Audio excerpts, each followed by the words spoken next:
Welcome to Grow and Expand with Ace, the #1 podcast for high-performing female founders and entrepreneurs who are ready to build wildly successful businesses and claim their deeply fulfilling lives.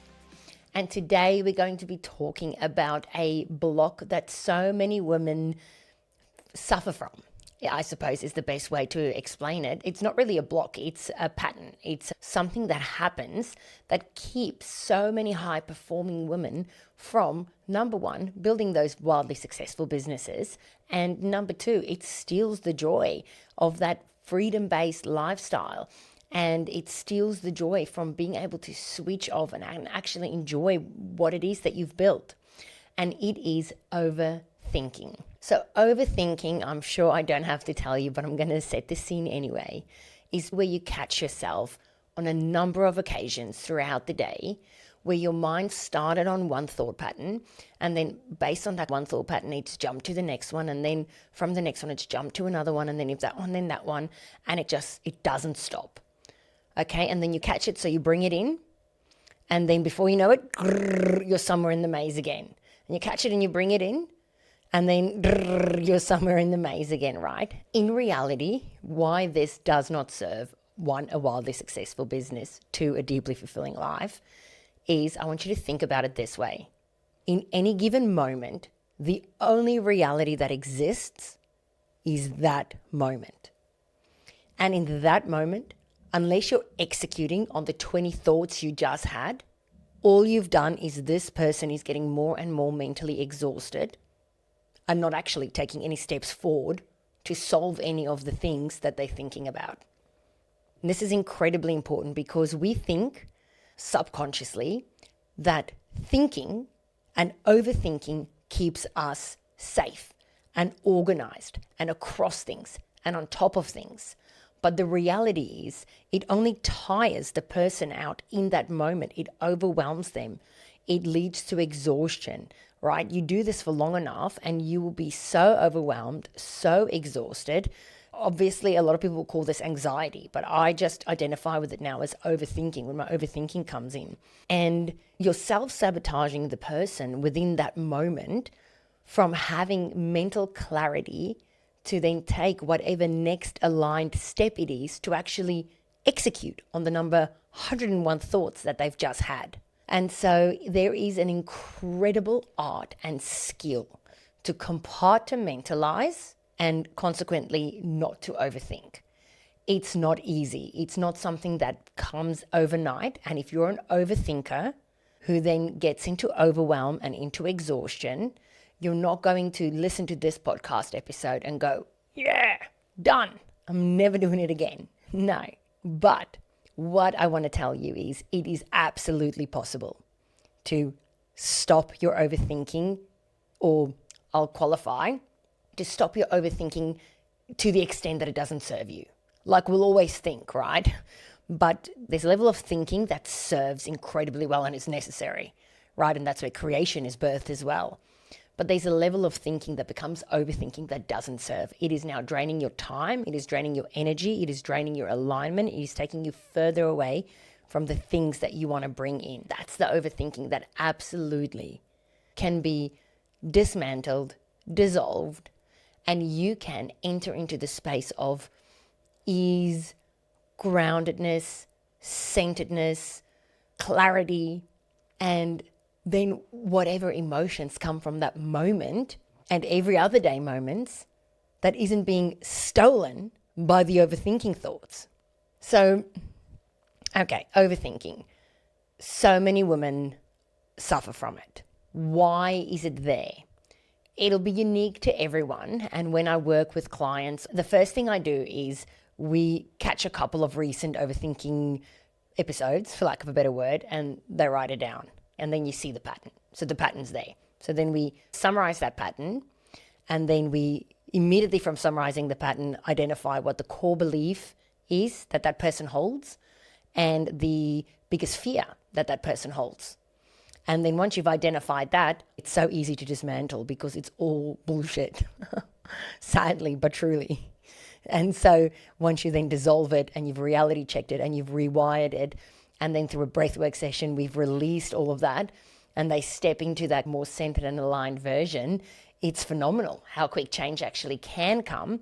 But then also the next episode will happen. And then it really becomes that version having to house switching those thoughts of anchoring into that space that we created through coaching and just building almost that internal energy muscle, that internal capacity to just house the discomfort of not allowing almost your mind to just go and overthink, and then therefore leading to those cycles and spirals, for lack of a better word.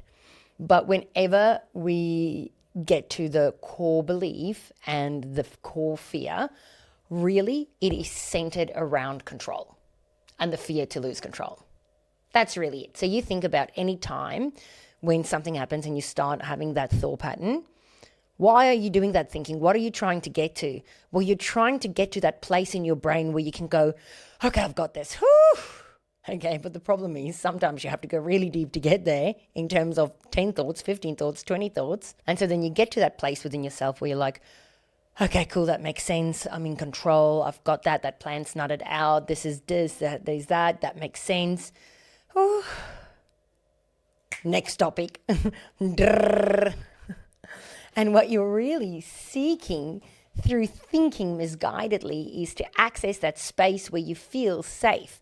But safety isn't created in thoughts. Safety is created in the body. And safety is created in self-trust.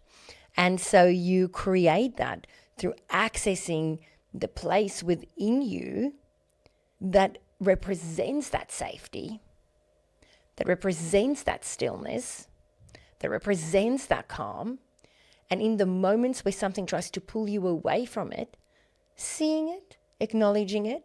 Hi, my anxious friend. Hi, anxiety. And here you are. How cute. You're so adorable. You're only trying to do the best for us. You're trying to keep us well and safe and in control. But really, when we're that exhausted by all those thoughts trying to keep us safe and in control, we're actually feeling very unsafe, and we're actually feeling very exhausted, and we're actually feeling very overwhelmed. And so really, can you please just take a back seat for now? And I'm just going to sit here and force myself to find that center, find that peace, find that clarity, find that calm. That will be uncomfortable at first, but it's like a muscle. The more you do it, the easier it becomes. And there are so many times that I still catch myself and I'm in one of those, but then I'm, okay, cool, got it. And then it's like 5 seconds and I'm grounded and centered because I've been doing this now for a couple of years, exercising that muscle. So overthinking is, well, number one, why does it keep you from having a wildly successful business? If you think about it, the quicker, the sharper you can make your decisions, and the more aligned that they are with exactly what it is that your end goal is, the quicker you're going to get there. The easier within your nervous system you're going to get there. The more ease you're going to feel in getting there. But if you're like, okay, cool, I want to put this piece of content out there, and this piece of content is marketing this breathwork program I'm doing, just an example. And I know breathwork does this and that and that and that, and I know these are the outcomes my client get. Boom, post. Whew. Easy, right? Easy, out, confident, that energy probably translates, boom, I've sold. Number of spots. Okay, let's introduce overthinking. Okay, so I'm going to talk about breathwork. So I can't really frame breathwork up as this spiritual thing that I know that it is, because not everyone's going to necessarily connect into that. So then maybe what I need to do is think about how would someone who's a bit more balanced think about that, but also just don't want to be too bland, because if I'm too bland, I'm not really standing out from the competition and all of the other breathworks that there is. And then so I'd like, I want to say this way, ooh, but what if this person reads it like that? Then, okay, so I'm sure you're getting the gist now. So that's overthinking. You're in the spiral. And none of those thoughts felt good. And all of those thoughts were like constrictive and fear-based. And of course, if that's what's going on in your conscious and subconscious programming, not only is it taking 10 times longer for you to put the piece of fucking content out that's going to generate the money at the end of the day for the thing you already know you can do and achieve, your emotional state in doing it is going to translate in how you do it. It'll be watered down. Okay, it'll try to speak to everyone, but speak to no one. It's not going to talk about the transformations you get from breathwork.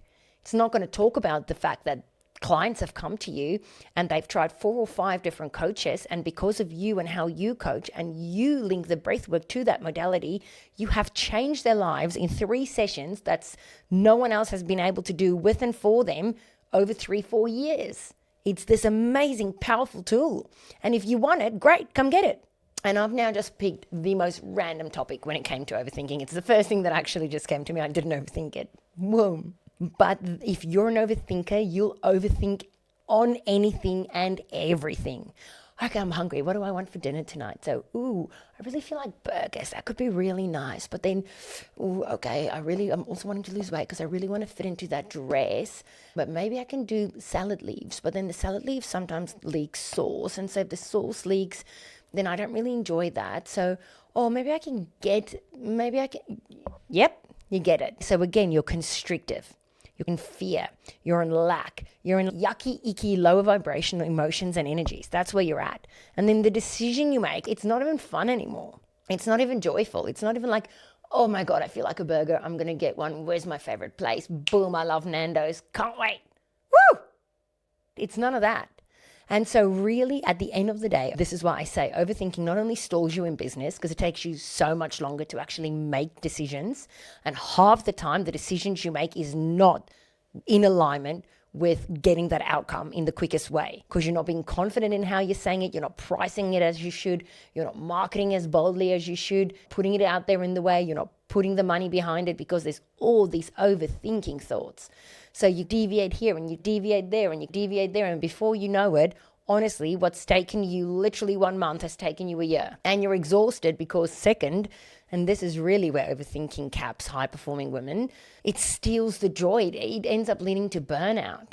Not because we're necessarily even doing more, but because we're thinking. And the thoughts bring up these emotional reactions within us. That's exhausting to carry. And it's not even happening in reality. And if you don't believe me, have a think. Back to when you were a kid and people around you told scary stories, I suppose, like around the campfire or you've got sleepovers and you tell each other these scary stories.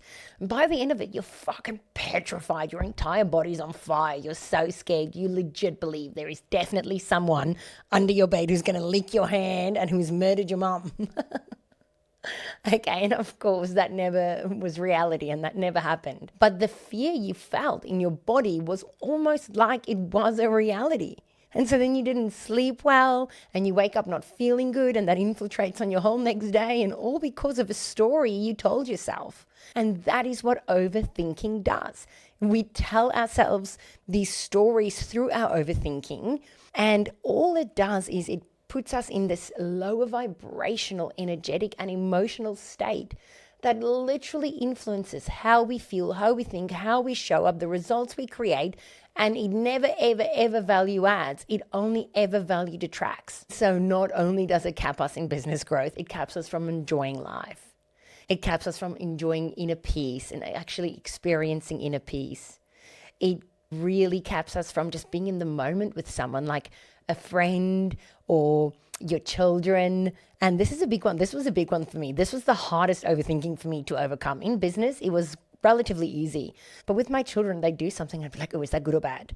Oh, and if that's good or bad, okay, so if it's good, but what if I'm not right? And what if it's bad? And oh, if it's bad, then this. And I was like, holy shit, Shana, your children are probably looking at you thinking, fuck, mom, you look scared. Is it something I'm doing? I must be bad. And you're literally creating the very thing you're fucking wondering whether it's happening. And then what it's deprived me of is just sitting there, right? Because usually when I'd have those thoughts, it's when they are fighting. The siblings are fighting. And I'm like, ew, that's savage. Leo was savage strawberry.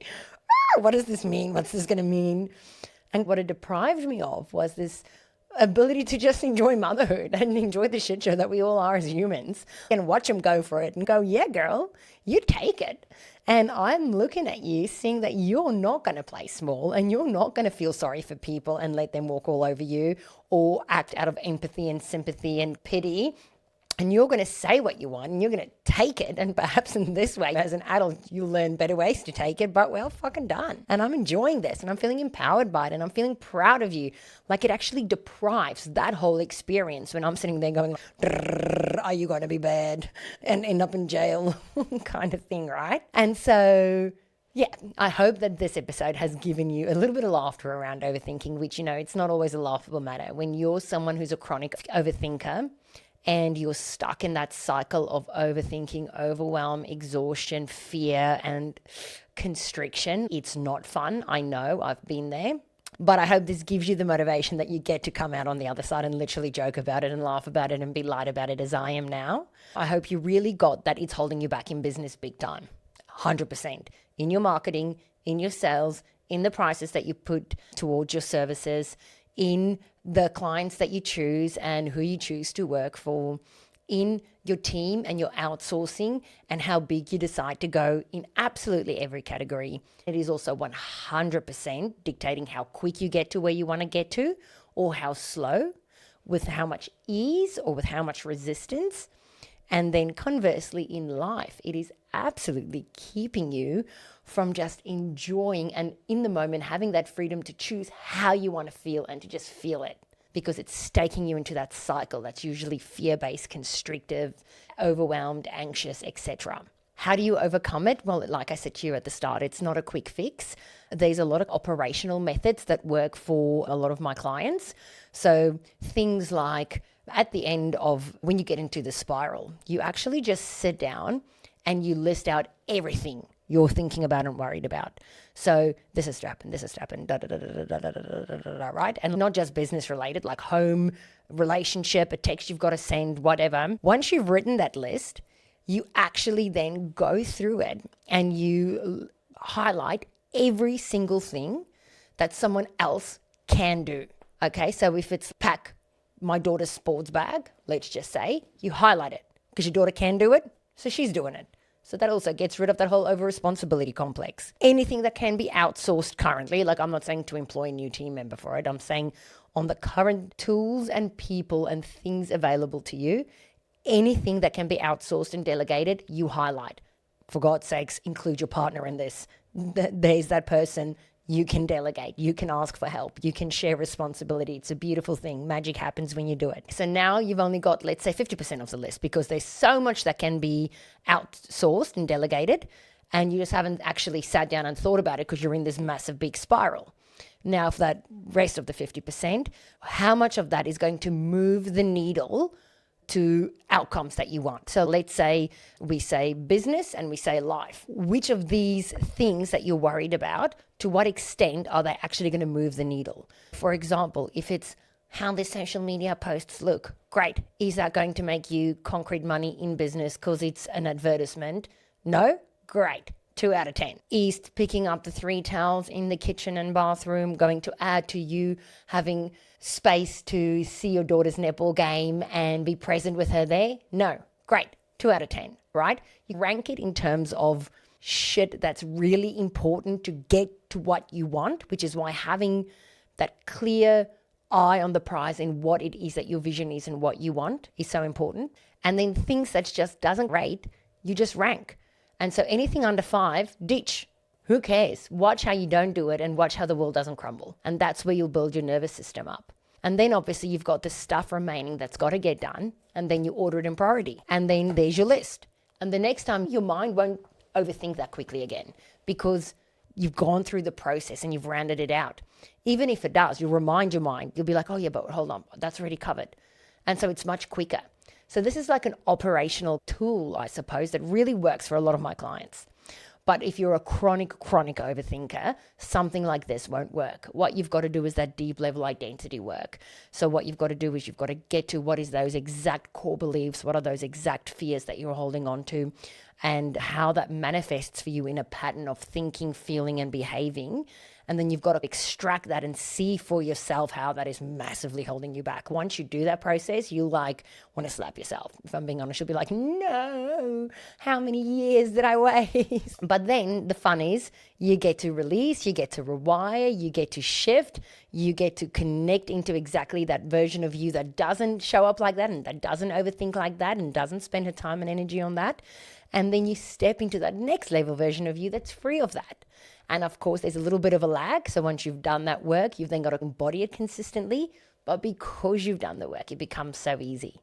So if that's something that sounds to you like, fuck yeah, Shanae, I want a little bit of where that comes from, then I invite you to DM me the word breakthrough, and I'll get in touch and we'll hop on a 30-minute obligation-free call, and I'll step you through exactly how we can work together in absolutely smashing this overthinking pattern of yours, so that you can be that absolute high-performing woman who creates that exact wildly successful business you know is possible for you, whilst claiming that deeply fulfilling life. Thank you so much for tuning in this week to Grow and Expand with us, and I'm really looking forward to seeing you all again next week. See you.